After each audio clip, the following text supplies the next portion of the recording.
अस्सलामु अलैकुम वरहमतुल्लाहि वबरकातुह। अल्हम्दुलिल्लाह अल्हम्दुलिल्लाहि नहमदुहु व नस्तईनुहु व नस्तगफिरुहु व नु'मिनु बिही व नतवक्कलु अलैहि व नऊज़ु बिल्लाहि मिन शुरूरि अनफुसिना व मिन सय्यिआति अमालिना। मन यहदिहिल्लाहु फला मुदिल्ल लहु व मन युद्लिलहु फला हादिय लहु व नशहदु अल्ला इलाहा इल्लल्लाहु वहदहु ला शरीक लहु व नशहदु अन्न सय्यिदना व सनदना व हबीबना व कुर्रता अयुनिना मुहम्मद सल्लल्लाहु तआला अलैहि व अला आलिहि व अस्हाबिहि व बारक वसल्लम तस्लीमन कसीरन कसीरा। अम्मा बादु फ़क़द क़ाल अल्लाहु तबारक व तआला व इन कुंतुम फ़ी रैबिम मिम्मा नज़्ज़लना अला अब्दिना फ़अतू बिसूरतिम मिन मिस्लिहि वदउ शुहदाअकुम मिन दूनिल्लाहि इन कुंतुम सादिक़ीन फ़इन लम तफ़अलू व लन तफ़अलू फ़त्तक़ुन नारल्लती वक़ूदुहा अन्नास वल हिजारा उइद्दत लिल काफ़िरीन। सदक़ल्लाहु मौलानल अज़ीम व सदक़ रसूलुहुन नबियुल करीम व नहनु अला ज़ालिका मिनश शाहिदीन वश्शाकिरीन। अल्हम्दुलिल्लाहि रब्बिल आलमीन। মহান আল্লাহ তাআলার বড় মেহেরবানি, যিনি দয়া করে করুণা করে আমাদেরকে অসংখ্য ব্যস্ততার থেকে মুক্ত করে, উদাসীনতার থেকে হেফাজত করে, কোরআনের কথা বোঝা শোনা ও মানার মানসিকতা দান করে এখানে হাজির করেছেন, এর জন্য শুকর আদায় করি আলহামদুলিল্লাহ। আজকে আমরা সূরা বাকারার 23 ও 24 নম্বর আয়াত, এই দুই আয়াতের উপর আমরা আজকে আলোচনা করব। আল্লাহ তাআলা আমাদেরকে সঠিক কথা বলার ও মানার তৌফিক দান করেন। প্রথমে দুটো আয়াতের সরল অনুবাদ বলি। আল্লাহ তাআলা বলছেন, ওয়াইন কুনতুম ফি রাইবিম মিম্মা নাযালনা আলা আবদিনা, আমি আমার বান্দা মুহাম্মদ সাল্লাল্লাহু আলাইহি ওয়াসাল্লামের উপরে স্রষ্টা হিসাবে আমার পক্ষ থেকে এই কোরআন নাজিল করেছি, অবতীর্ণ করেছি। ইন কুনতুম ফি রাইবিন, এই নাজিল করার ব্যাপারে তোমাদের যদি বিন্দু মাত্র কোনো সন্দেহ থাকে যে এটা কি মুহাম্মদ নিজে বানাচ্ছে, বানিয়ে আল্লাহর নামে চালিয়ে দিচ্ছে, না আল্লাহ তাআলা এটাকে তৈরি করে মুহাম্মদ সাল্লাল্লাহু আলাইহি ওয়াসাল্লামের উপরে নাজিল করেছেন, বিষয়টা রহস্য কি? তো যদি এ ব্যাপারে তোমাদের কোনো সন্দেহ থাকে যে কিতাবটা মুহাম্মদ বানিয়েছে না আল্লাহর পক্ষ থেকে নাজিল করা হয়েছে, যদি সন্দেহ থাকে তো ঠিক আছে, তোমরা একটা চ্যালেঞ্জ গ্রহণ করো। চ্যালেঞ্জটাকে ফাতু বিসূরাতিম মিন মিসলি, কোরআনে যে 114টা সূরা আছে, এই সূরাগুলির কোন একটা সূরার কাছাকাছি কোন সূরা বানিয়ে দেখাও। হুবহু সূরা বানানোর কথা বলছি না, যে সূরাগুলো নাজিল করা হয়েছে এই সূরাগুলির কাছাকাছি কোন একটা সূরা, এর কিছুটা সাদৃশ্যতা বা এটার মতো কোনো সূরা তোমরা তৈরি করে পেশ করো। ওয়াদউ শুহাদাকুম, জ্ঞান ও পাণ্ডিত্যের জগতে তোমাদের যত পরিচিত লোক আছে, সব পরিচিত, সব সহযোগী, সব সাহায্যকারীকে জমা করো। জমা করে এই সূরাগুলির কাছাকাছি কোন একটা সূরা তোমরা নাজিল করে দেখাও। ইন কুনতুম সাদিকিন, তাহলে বুঝবো যে সত্যি তোমরা যে সন্দেহ করছো তোমাদের সন্দেহ যৌক্তিক, গ্রহণযোগ্য। আর যদি না পারো তাহলে কোরআনের সামনে মাথা নত করো, এই কোরআন মেনে নাও। আল্লাহ তাআলা বলছেন ফাইল্লাম তাফআলু ওয়ালান তাফআলু, কোশ্চিন কালে তোমরা এই কোরআনের সূরার মতো কোন একটি সূরা তৈরি করে দেখাতে পারবে না। তাহলে কোরআনের সামনে মাথা নত করো, কোরআনকে মেনে নাও। আর যদি তোমরা করতে পারো এই মানের কোন সূরা, তাহলে কোরআন মানা লাগবে না। যেহেতু পারবে না, তাহলে বোঝা গেল এটা মানুষের ক্ষমতার বাইরের জিনিস। মানুষের ক্ষমতা ও তার সামর্থ্যের ভিতরের জিনিস নয়, এটা তার বাইরের জিনিস। আর পরিষ্কার বোঝার পরে যে যেহেতু আমরা পারছি না, সেহেতু এটা কোনো সীমাহীন ক্ষমতার অধিকারী কোনো মালিক নাজিল করেছে মুহাম্মাদের উপরে, কথা মেনে নাও। আর যদি না মানো, তাহলে জাহান্নামে যাওয়ার জন্য প্রস্তুত থাকো। এই আয়াতের ভিতরে মূলত মূল বক্তব্য যেটা, সেটা হচ্ছে কোরআন সারা পৃথিবীবাসীর সামনে 1400 বছর অতীতে আগামীতে একটা চ্যালেঞ্জ ছড়িয়ে দিয়েছে। চ্যালেঞ্জ হচ্ছে যে কোরআন এর ব্যাপারে একটা অপরিহার্য বিশ্বাস হচ্ছে এটা আসমান ও জমিনের স্রষ্টার পক্ষ থেকে আসা একটা বার্তা ও মেসেজ।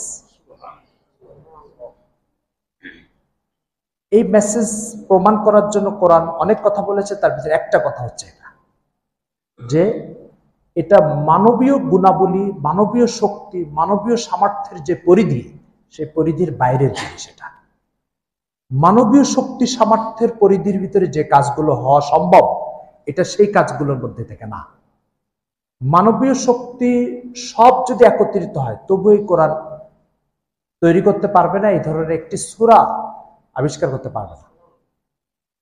বুঝার বিষয় হচ্ছে যে পারবে না কেন।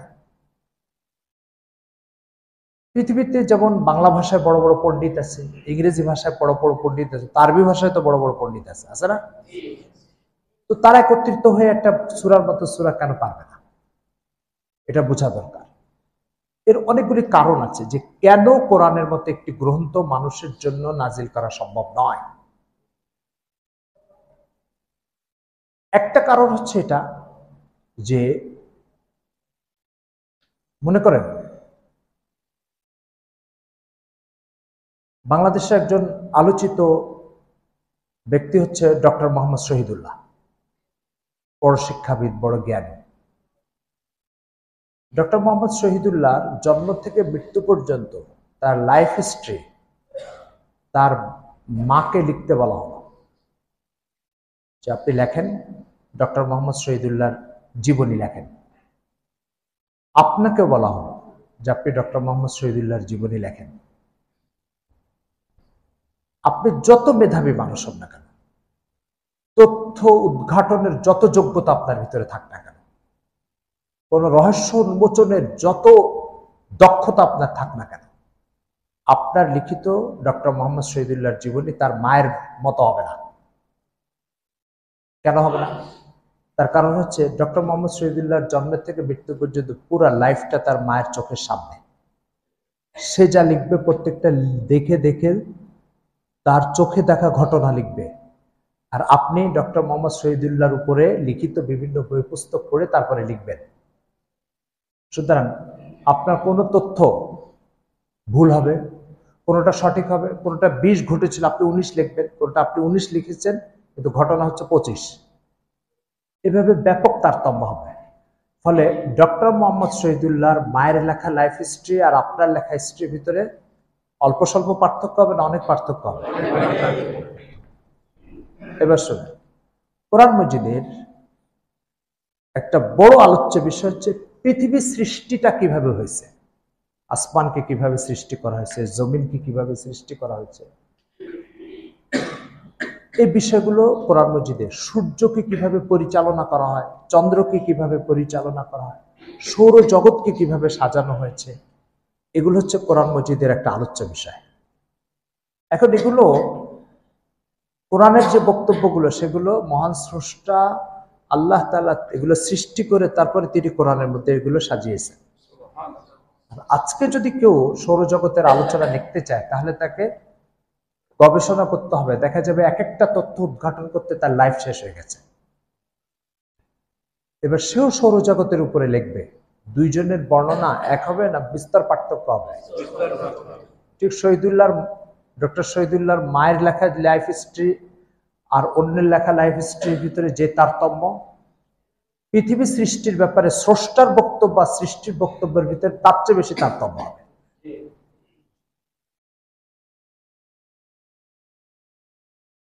একটা বাস্তবতা বলি, তাহলে আপনারা আরো পরিষ্কার করে বুঝবেন।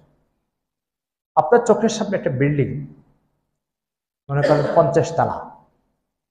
এই বিল্ডিংটা 500 শ্রমিক মিলে এই বিল্ডিংটা নির্মাণ করেছে 2 বছর ধরে।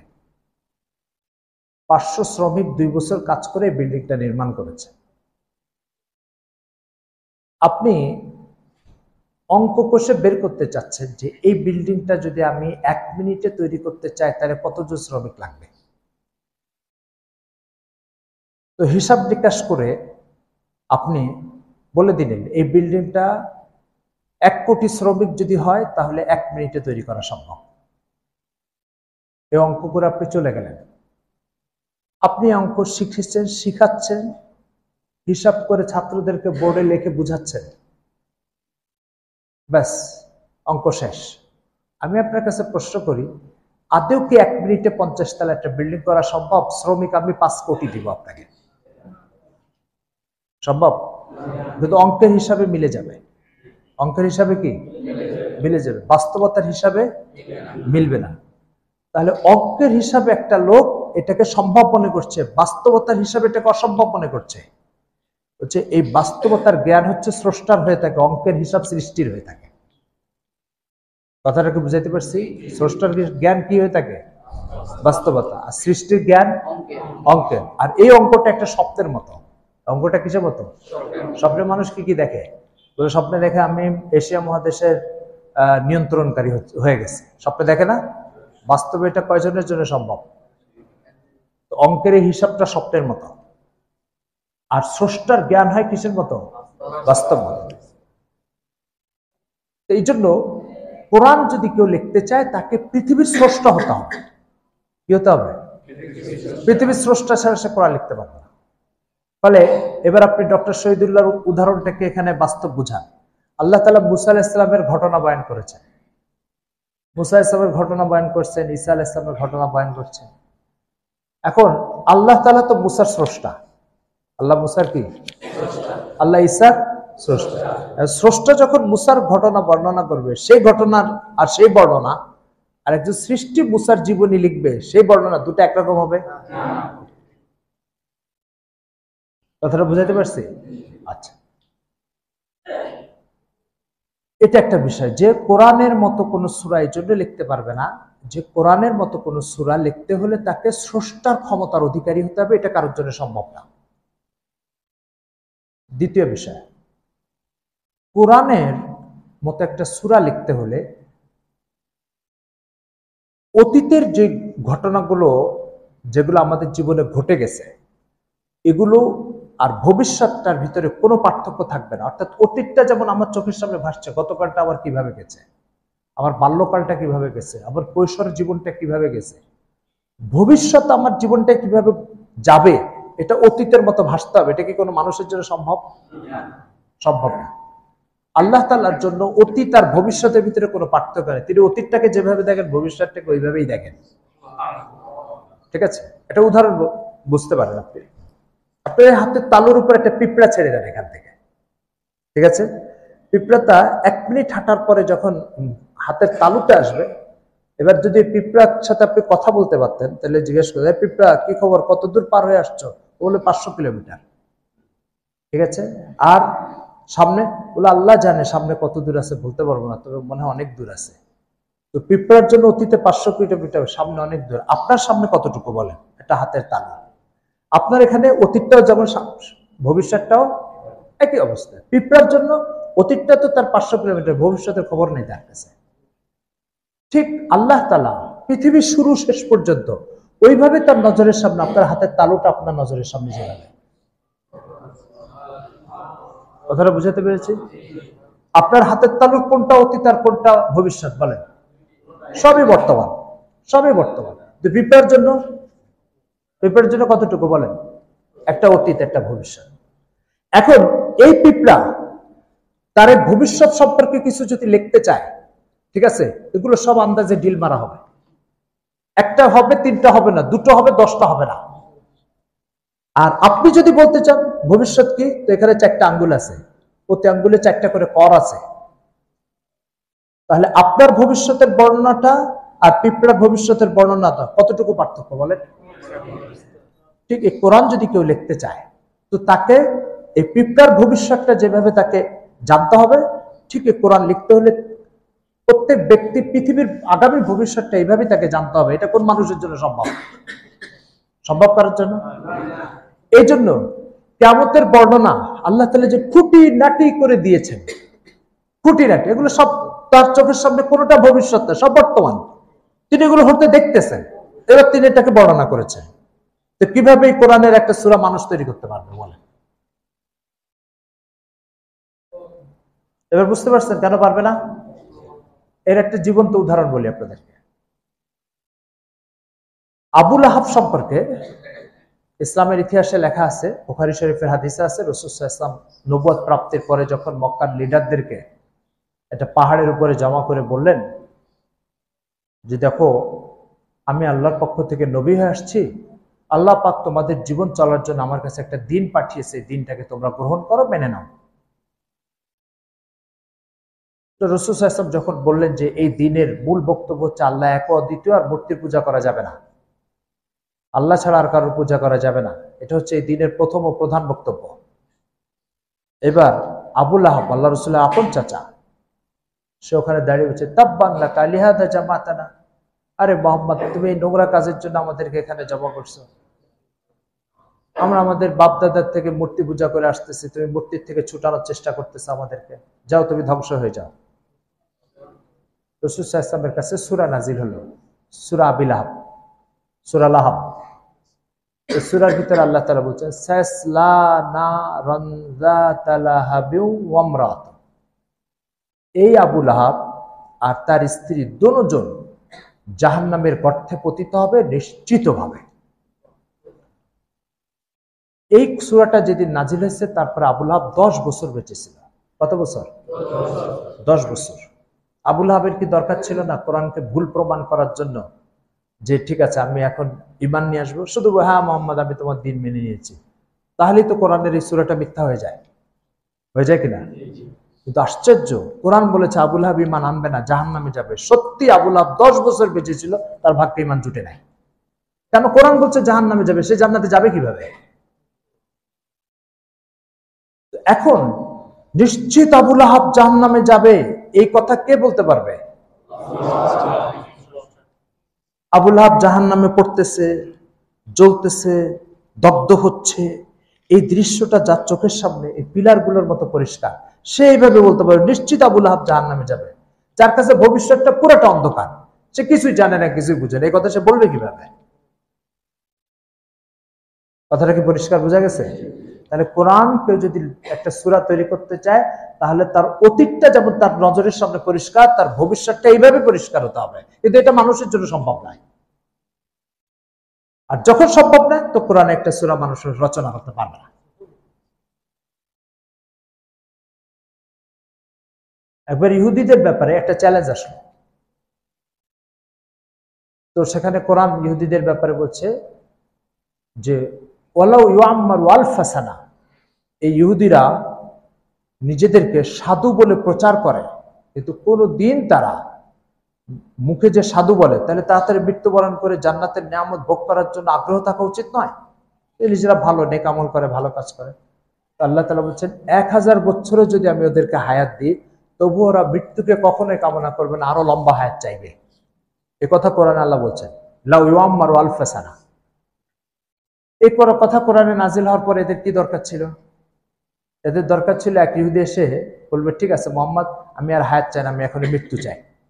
এ কথা বলার দরকার ছিল না, তাই তো কোরআনের কথা ভুল প্রমাণিত হয়ে যায়। কিন্তু এই কথা মুহাম্মদ সাল্লাল্লাহু আলাইহি ওয়াসাল্লাম বারবার নামাজে তেলাওয়াত করছেন, ইহুদিদের কানে বারবার এই আয়াত যাচ্ছে। একটি ইহুদি এসে কোরআনের এই কথাকে ভুল প্রমাণ করার জন্য এই কথা বলে নাই, ঠিক আছে মুহাম্মদ কোরআনের এই কথা ভুল, কারণ আমি এখন মৃত্যু চাই। কোনদিন কোনো ইহুদি এসে বলেনি। কথাটাকে বুঝাতে পারছি?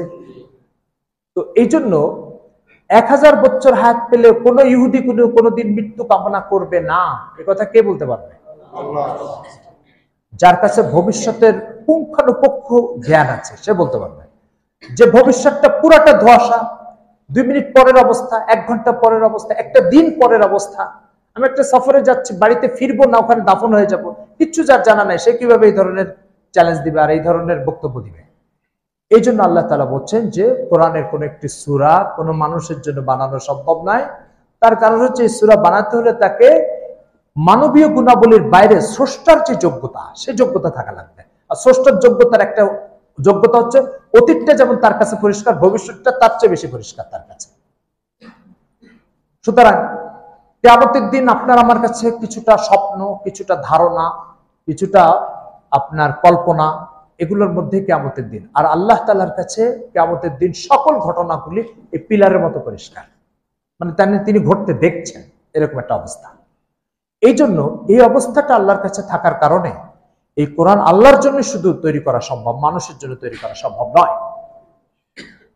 তো 3টা কারণ বললাম। কয়টা কারণ? একটা কারণ বলেছি যে কোরআন তো রচনা করতে পারবে না, কারণ এর একটা সূরা, এটা রচনা করতে হলে স্রষ্টার যোগ্যতার অধিকারী হতে হবে। অর্থাৎ সারা পৃথিবীকে তৈরি করার ক্ষমতা থাকতে হবে।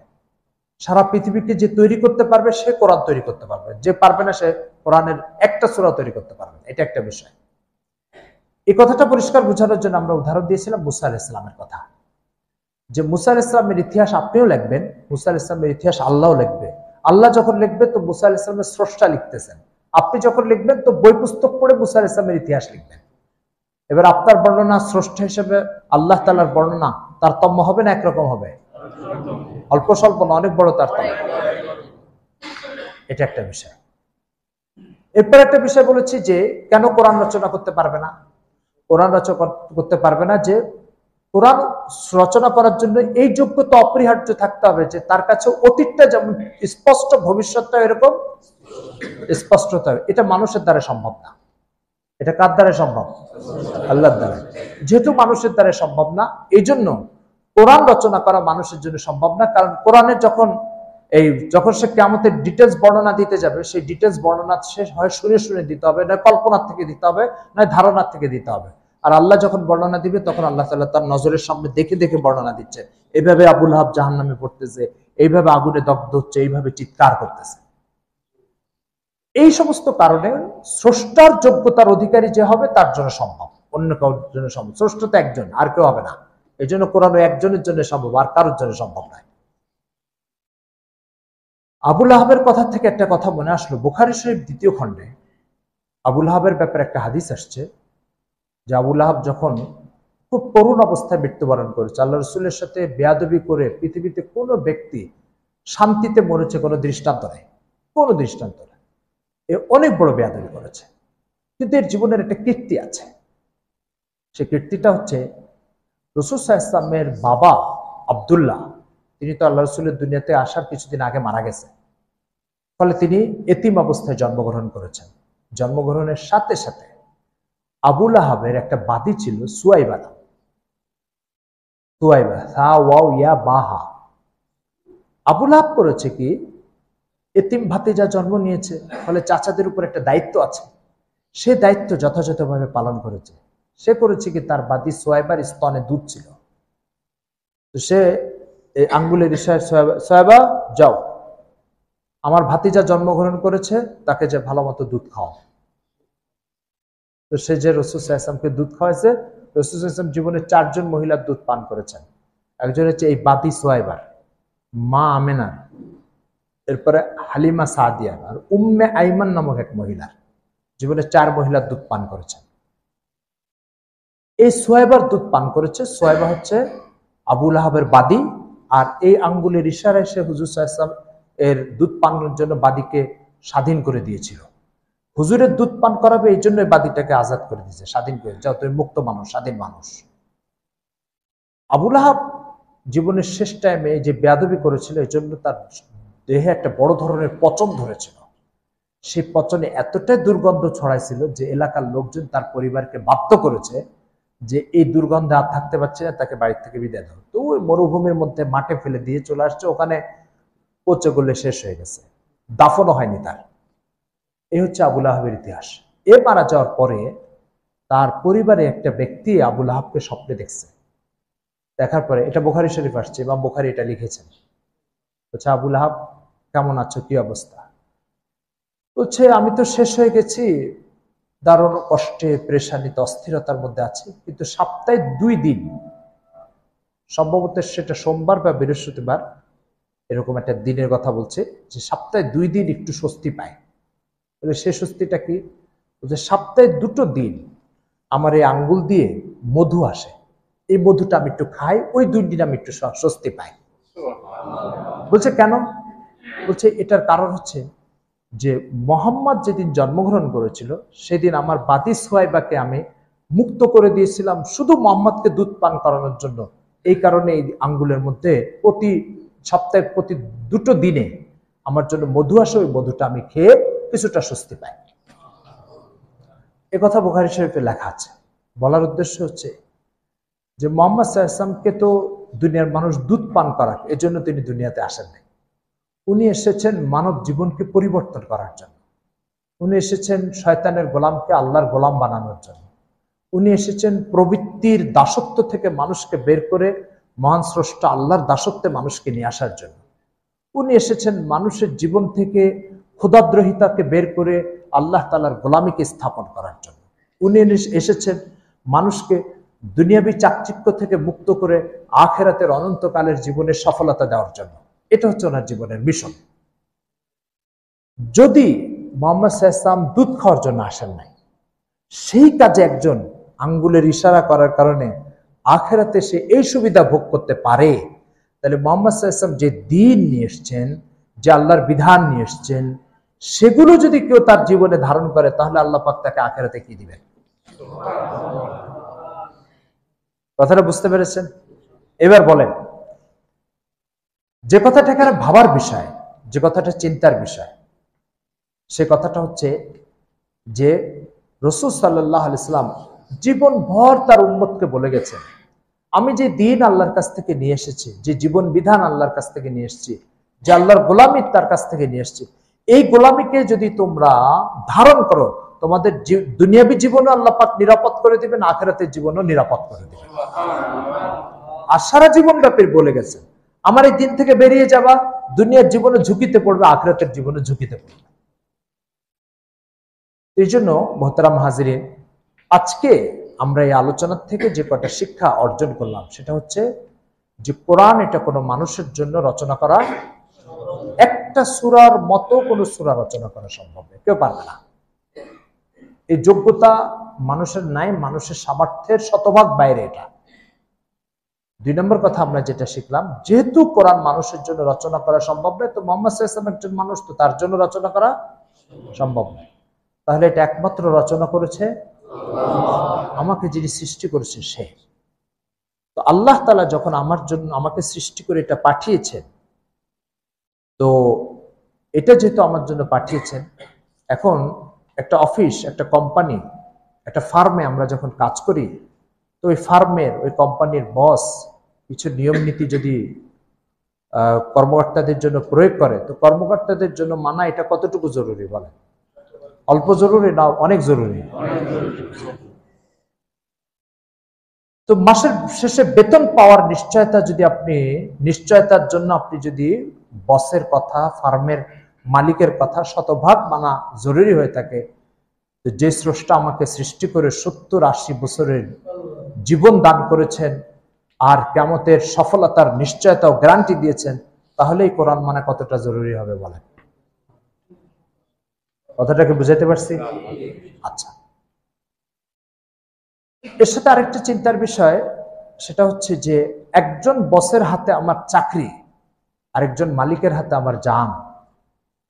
কি বললাম? একজন বসের হাতে চাকরি, আরেকজন মালিকের হাতে আমার জান। চাকরি চলে যেতে পারে এই আশঙ্কায় যদি বসের কথা মানতে পারি, তো যার হাতে জান তাকে কত মানা দরকার? আমার চাকরি চলে গেলে আরেকটা পাবো, জান চলে গেলে কয়টা পাবো? আজকে চাকরি চলে গেছে, আগামী মাসে একটা পেয়েছি, সেটাও চলে গেছে, পরের মাসে আরেকটা পেয়েছি, সেটাও চলে গেছে, পরের মাসে একটা পেয়েছি, হতে পারে কিনা? আর যদি জানটা কালকে বের হয়ে যায়, এর পরের দিন কোথায় পাবো এটা? তাহলে কি বসের কথা বেশি মানা দরকার, না জান যে দিয়েছে তার কথা বেশি মানা দরকার?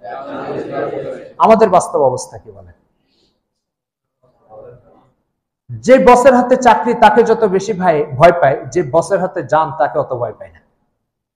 এটা আমাদের জীবনের সব দুর্গতির মূল কারণ, সব দুর্গতির মূল কারণ।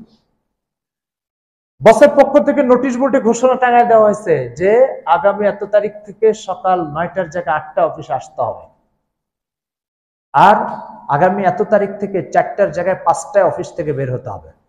ঠিক আছে, এটা দেখার পরে কারো কোনো প্রশ্ন করার সুযোগ আছে? তাহলে আল্লাহ পাক আমাদের জন্য যে কোরআন পাঠিয়েছেন, যে বিধান পাঠিয়েছেন, সেখানে একজন সৃষ্টি হিসাবে তার প্রশ্ন করার সুযোগ কোথায়? যখন প্রশ্ন করার সুযোগ নাই, তাহলে অমান্য করার সুযোগ কোথায় তাহলে? কিন্তু আমাদের বাস্তব অবস্থা কি? বাস্তব অবস্থা হচ্ছে এটা শতভাগ মানতে হবে, ওটা শতভাগ মানতে হবে, ওটা শতভাগ মানতে হবে, আর আল্লাহ যেটা পাঠিয়েছে সেখানে কাটছাট করে চলতে হবে।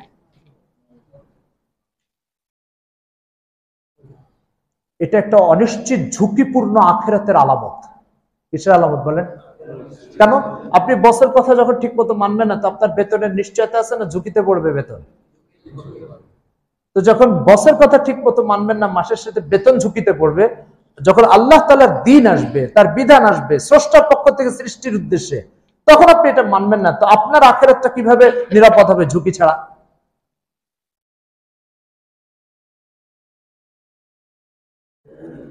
এই জন্য আপনারা সাহাবা ইকরামের জীবনী পড়েন, সাহাবা ইকরামের জীবনীতে পাবেন আপনারা, ওনারা দুনিয়াকে চরম ঝুঁকিতে ফেলতেন, কিন্তু আখিরাতকে যে কোনো ঝুঁকি থেকে মুক্ত করার চেষ্টা করতেন। ঠিক আছে, ওমর রাদিয়াল্লাহু তাআলা কিসসা আমরা হাদিসের কিতাবে পড়ছি। ওয়াইস কারনী যখন মদিনাতে আসছে এই ইয়ামান থেকে, যার ব্যাপারে আল্লাহ রাসূল বলেছিলেন যে মায়ের খেদমত করার কারণে আমাকে দেখার সৌভাগ্য পাই নাই, তো আমি মারা যাওয়ার পরে ও আসবে, তোমরা তার কাছে মাগফিরাতের দোয়া চাইবে, আল্লাহ তাআলা সে যার জন্য দোয়া করবে তাকে আল্লাহ মাফ করে দিবে। ওমর রাদিয়াল্লাহু তাআলা ওর ওয়াইস কারনীকে হজের মৌসুমে তালাশ করে বের করছে মক্কা শরীফে। বের করে আরাফার ময়দানে উনি সবাইকে বললেন, এই তোমাদের মধ্যে সব হাজী সাহেব দাঁড়াও। আরাফার ময়দানে সবাই দাঁড়াইছে। তোমাদের মধ্যে ইয়ামানের লোককে কি? তারা দাঁড়াও, আর বাকিরা বসে পড়ো। তো ইয়ামানের লোক দাঁড়াইছে। তো সেই যে কর্ণের লোক ছিল, সে কর্ণ ইয়ামানের ভিতরে বলছে, তোমাদের মধ্যে কর্ণ নামক জায়গার লোকজন কি আছে বলো। তারা দাঁড়াও, আর বাকিরা ইয়ামানের সবাই বসে পড়ো। এবার কর্ণের লোকজন দাঁড়াইছে, এই তোমাদের মধ্যে ওয়াইস কে? সে দাঁড়াও, আর বাকি সবাই বসে পড়ো। এবার ওয়াইস দাঁড়াইছে, আর সবাই বসে পড়ছে। তুমি ওয়াইস? বলে হ্যাঁ। তো পাশে কয়েকজন সাহাবী ছিল, তাদেরকে বলছে, আচ্ছা রাসূল সাল্লাল্লাহু আলাইহি ওয়াসাল্লাম তার যে আলামত বলেছিল এটা কি মিলে ঠিক মতো? তো সাহাবা ইকরাম বলছে, জি জি, আল্লাহ রাসূল যা বলেছে তার সাথে মিলে। এবার তাকে ডাকছে, এদিকে আসো, এসে বসাইছে। বাকি হজের যে আনুষ্ঠানিকতা আছে সেটা শেষ করে তাকে নিয়ে মদিনা চলে গেছে। যার পরে মসজিদে নববীতে বসায় ওয়াইসকে বলছে, আল্লাহ ওমর রাদিয়াল্লাহু, ওয়াইস আমার মাগফিরাতের জন্য দোয়া করো। তো ওয়াইস বলছে, আমি তো শুনেছি আল্লাহ রাসূল একদিন জান্নাতের 10 জন লোকের নাম এক তালিকায় বলেছে, তার নাম মধ্যে 2 নম্বরে আপনার নাম বলেছে। তো আল্লাহ রাসূল যাদেরকে জান্নাতের কথা বলে গেছে তার জন্য আমার আবার দোয়া করার দরকার কি? তো ওমর রাদিয়াল্লাহু বলছেন, এক বর্ণনা আসছে যে আমি আমার আখিরাতকে আরো ঝুঁকি মুক্ত করতে চাই, তোমার দোয়ার মাধ্যমে আরো ঝুঁকি মুক্ত করতে চাই। এটা হচ্ছে সাহাবা ইকরামের তরিকা। আর আমরা দুনিয়াকে ঝুঁকি মুক্ত করে আখিরাতকে ঝুঁকির মধ্যে ফেলে দিই। এই জন্য মোহতারাম হাজিরিন, আমাদের জিন্দগির এই গতিপথটা চেঞ্জ হতে হবে। ঝুঁকি মুক্ত যদি করি তাহলে আখিরাতকে করবো, ঝুঁকির মধ্যে যদি ফেলি তাহলে দুনিয়াকে ফেলবো। কথা বোঝা গেছে ভাই? আল্লাহ তাআলা আমাদের সবাইকে বুঝার ও মানার তৌফিক দান করেন। যে আবু জেহেল আল্লাহ রাসূলের একটি খেদমত করার কারণে সে আখিরাতে এই বেনিফিট ভোগ করছে বলে প্রমাণিত, তাহলে যে ব্যক্তি তার জীবন যৌবনকে, তার প্রবৃত্তিকে আল্লাহ রাসূলের সুন্নতের জন্য, তার দ্বীনের জন্য, তার আনিত জীবন বিধানের জন্য উৎসর্গ করবে, আল্লাহ পাক তাকে আখিরাতে কি দিবেন বলেন? এটা বেয়াদব, সেও আল্লাহ রসুলের মামুলি একটা খেদমত করে তার সুফল ভোগ করতেছে। চরম বেয়াদব। আল্লাহ রসুল যদি বলতে এখন দিন, তো সে বলতে রাত। আল্লাহ রসুল যদি বলতেন এখন হচ্ছে শনিবার, সে বলতে রবিবার। এরকম বেয়াদবি করে গেছে। তারপরেও, এত শত বেয়াদবির পরেও সে আল্লাহ রসুলের একটি খেদমতের সুফল সেইভাবে ভোগ করছে। যখন একজন ব্যক্তি সারা জীবন, সারা যৌবন, সারা প্রবৃত্তিকে আল্লাহ রসুলের দিন মানার জন্য এইভাবে উৎসর্গ করবে, জীবনের প্রতিটা ক্ষেত্রে আল্লাহ রসুল কি বলেছেন, কি করেছেন, কি করতে বলেছেন, এটাকে খুঁজে খুঁজে জীবনে আমল করবে, বলেন সে আখেরাতে কত বেনিফিট পাবে, কত সুবিধা ভোগ করতে পারবে। আল্লাহ আমাদের সবাইকে একটি ঝুঁকিমুক্ত আখেরাত তৈরি করার তৌফিক দান করুন।